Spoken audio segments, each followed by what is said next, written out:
আজকের ভিডিওটা হান্ডি চিকেন নিয়ে। তবে এই রেসিপি তো ইউটিউবে অনেক পেয়ে যাবে, তাই রেসিপি নিয়ে কিছু বলবো না। আসলে আজকের কুক কিন্তু আমি নই, আজ রান্না করছে সৌভিক।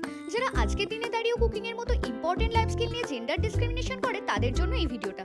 আসলে কুকিং দু রকমের হয়, একটা বেসিক লাইফ স্কিল যেটা সবার জানা উচিত, আর সেকেন্ড হলো আমাদের বাংলায় যাকে বলে ভালোবেসে রেঁধে বেড়ে খাওয়ানো। লকডাউনে রান্না শিখে আর লাস্ট 3 বছরে বাড়ির বাইরে থেকে সৌভিকের এখন one of the passion cooking হয়ে গেছে। এখনো নিজে কোনো রেসিপি ট্রাই করে সেটা সবাইকে খাওয়াতেই বেশি ভালোবাসে। সত্যি কথা বলতে, এটা বানানোর সময় হাঁড়ি কেনা থেকে শুরু করে মশলা তৈরি করা, চিকেন ক্লিন, ম্যারিনেশনের শেষে ময়দা মেখে হাঁড়িতে লাগানো অবধি প্রত্যেকটা কাজও এত নিপুণভাবে করেছে যে সেই এফর্টটা ডিশটার টেস্টে ফুটে উঠেছে। রেস্টুরেন্টে তো বহুবার এই ডিশটা ট্রাই করেছি, তবে বাড়িতে বানানো আর স্পেশালি সৌভিকের হাতের এই হান্ডি চিকেনের কাছে আনডাউটেডলি সফট ফেল। আর হ্যাঁ, যেটা বলছিলাম, কুকিং কিন্তু কোনো পার্টিকুলার জেন্ডার জেনারেলাইজড স্কিল নয়। এরম যদি হতো তাহলে আমাদের ইন্ডিয়ার টপ 10 শেফদের মধ্যে ম্যাক্সিমাম জন মেল হতেন না। তোমরাও বলো দেখি তোমাদের পছন্দের মেল শেফটাকে। আর ভিডিওটা ভালো লাগলে একটা লাইক করে দিও।